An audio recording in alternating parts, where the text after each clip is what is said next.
Nawila, film yang dirilis tahun ini akan jadi salah satu film timeless, terutama di kanon film Indonesia, karena dia punya relevansi yang sangat kuat dengan zaman 2026 ini, terutama gimana tentang wacana parenting ya antara pak dan mak itu 11-12 dengan tren parenting yang kita punya di tahun ini. Bagaimana milenial yang most likely baru jadi orang tua, ya jadi ayah dan ibu, mungkin merasa ada kesinambungan, ada shared experience dengan pak dan mak yang mencoba hadir secara emosional dan secara fisikal dengan Nawila. Oke, tapi kenapa sih film ini menarik? Ya jelas, pertama adalah the visual experience. Memang ini bukan film yang secara visual gimana-gimana ya, tapi I just remember on how when we were a child, kita mengingat hampir semuanya itu sangat berwarna gitu ya. Hal-hal yang sebenarnya nggak menarik, misalnya tanah pun kita mainkan tanah gitu kan, kita mengasumsikan tanah ini sebagai apa bahan masakan ya. It's very colorful, kita tambahkan beberapa hiasan dari bunga-bunga, dan warna-warni kehidupan masa kecil ini terefleksikan di hampir semua elemen ya di film ini, dari dekorasi rumah, fashion, terus juga buku-buku Nawila. Ada juga dia digambarkan dari pas ini momen apa nikah itu ya. Ada pernikahan dia mempersiapkan kue-kue tradisional ya kan, ada warna-warni itu. Ya karena memang seperti itu ya, by the way kue-kue di Indonesia memang sangat beragam banget. Dan that's the color of childhood memories. Oke, yang kedua, film ini sangat menarik karena kalau kita lihat tadi ya wacana tentang parenting, ini nyambung banget sama tren-tren sekarang, gimana orang tua pengen jadi orang tua yang hadir untuk menemani anaknya bertumbuh dan berkembang, spending their time untuk ya ada di tempat yang sama, mengajari tentang kehidupan in general, being honest, how to read misalnya, anything yang penting belajar bersama children. Nah ini kan adalah satu tema yang untuk beberapa orang ya mereka sedang upayakan ke sana. Tapi memang hal ini nggak semudah film Pak dan Mak dan Nawila di situ. Ya keluarga di negara kita mungkin ada sedikit hambatan untuk ya bisa menggunakan pola parenting yang mirip dengan Pak dan Mak. Inilah kenapa aku bilang jangan terbuai dengan gambaran kita, imajinasi kita untuk jadi seperti Pak dan Mak.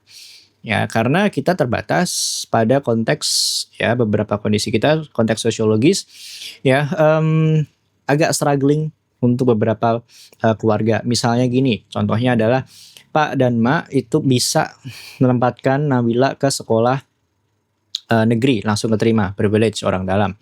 Dia nggak semua orang punya privilege orang dalam. Kedua, Pak dan Mak bisa menempatkan Nawila mendaftarkannya ke sekolah swasta. Well, sekolah swasta karena konteks filmnya tahun 68 itu juga privilege. Nggak semua orang bisa menyekolahkan anaknya di sekolah swasta, dan nggak semua tempat ada sekolah swasta ya di tahun segitu. Kalau kita tarik ke zaman sekarang, ya menempatkan atau mendaftarkan anak kita ke sekolah swasta, of course is very pricey, dan tidak semua orang bisa mengantarkan anaknya atau mendaftarkan anaknya ke sekolah swasta. Oke, nah ini adalah satu gambaran gimana kita kalau menginginkan, mengidealkan figur seperti Pak dan Mak sebagai bentuk parent yang ideal, quote unquote, bagaimanapun ini ya nggak untuk semua orang gitu. Hanya untuk beberapa keluarga yang mungkin memang sudah punya tabungan duluan, atau mungkin sudah mempertimbangkan the future of their children. Oke, atau mungkin kalau ya nggak mau punya anak, ya di Nawila juga dibahas bagaimana perempuan punya hak untuk tidak memiliki anak gitu. Ya, jadi wacana yang dibawa di Nawila itu sebetulnya cukup relevan banget ya. That's why film yang konteksnya tahun 68 ini baru dibikin tahun 2026. Coba aja dia dibikin tahun 2010. I don't think akan dapat atensi dari audiens sepositif ini. Tuh, dan kenapa dia juga dari keluarga yang privilege, karena nggak semua orang itu bisa mempekerjakan ART gitu. Ya bahkan sampai sekarang pun siapa sih yang bisa memperkerjakan ART gitu ya, kalau memang dia tidak memiliki dompet yang quote unquote tebal gitu ya, nggak dari kelas sosial yang punya ekonomi yang mapan. Oke. Terus juga Mak itu juga perempuan yang punya katakanlah privilege juga. Kenapa? Karena meskipun Mak itu menjahit, ya dia sudah bisa mencukupi kebutuhan Nabila.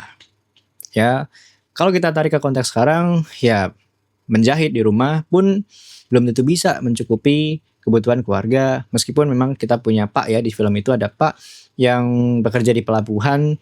But however, ya perempuan yang bisa hadir untuk menemani anaknya belajar setiap malam membacakan cerita, ini ya sekali lagi nggak semua ibu-ibu bisa melakukan itu. Mungkin kita harus refleksi ke emak karena ada effort untuk menemani Nabila belajar. Tapi the question is, apakah kondisi sosial kita memperbolehkan perempuan-perempuan untuk menemani anaknya belajar?